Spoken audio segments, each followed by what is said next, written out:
Hi there, folks. Welcome back to Richard Hughes. And I just got out of seeing Pacific Rim Uprising, and this is directed by Stephen S. The Knight, who did the first season of Daredevil, and this is co-written by him, one-hour writer, and the guy who wrote all three Maze Runner films.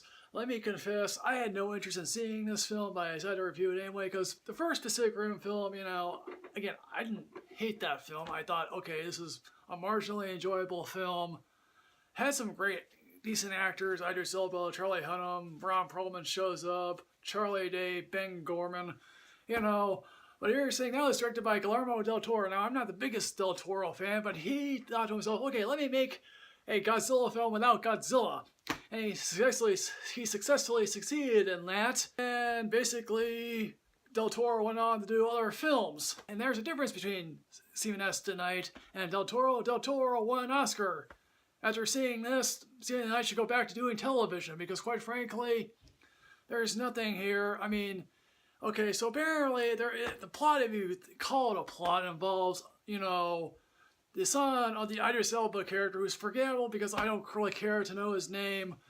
Apparently now he's a junkyard thief who's trying to rip up other junkyard thieves because, hey, look, the war is won, there's no need for the Jaegers. And basically, he meets another junkyard thief who's building her own Jaegers.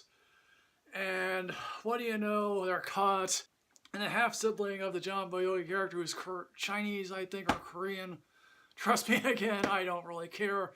The names all just run flat with me, folks. Decides, hey, look, join the program here, and maybe you'll wipe your record clean for all I know. John Boyega character and that one other character that completely is forgettable. Hey, look, Scott Eastwood is in the core. Hooray, because quite frankly, any other actor could easily do this part, but no, he's Scott Eastwood, Clint Eastwood's son, and it's like, hooray, he's a good-looking dude. Hopefully he'll get more roles. Why you would want to agree to do this, I don't really know. But hey, look, at least you're not Charlie Chaplin's granddaughter. Yeah, she's going on Game of Thrones, oh well. Plot, such as it is, has them trying to save the Jaeger Defense Force because, quite frankly, they're being sourced out by the Chinese company who wants to have, remote control of the Jaegers because, quite frankly, two people inside one Jaeger is enough. Is there a plot to this film? Other than that, not really. Did the kaiju come back? Yes. But it's not particularly interesting. Ben Gorman basically does exposition. Charlie Day does white-cracking side jokes that don't really work. There's something about him that is like, okay, fine, sure, whatever. And we got a whole lot of Jaeger stuff. The kaiju stuff comes basically in the last act of this film.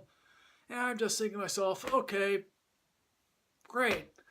But it means really nothing. Again, all I just look at this is destruction of cities. I think to myself, really? Is that all we can care about?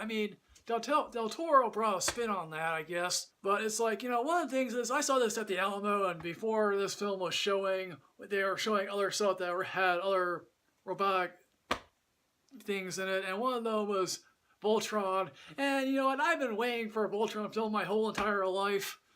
I don't want to see a sequel to Pacific Rim Uprising. And this film promises at the end to have a third one. So how we got the sequel is because of China. Yes, folks, China is scooping up all our films that don't need a sequel.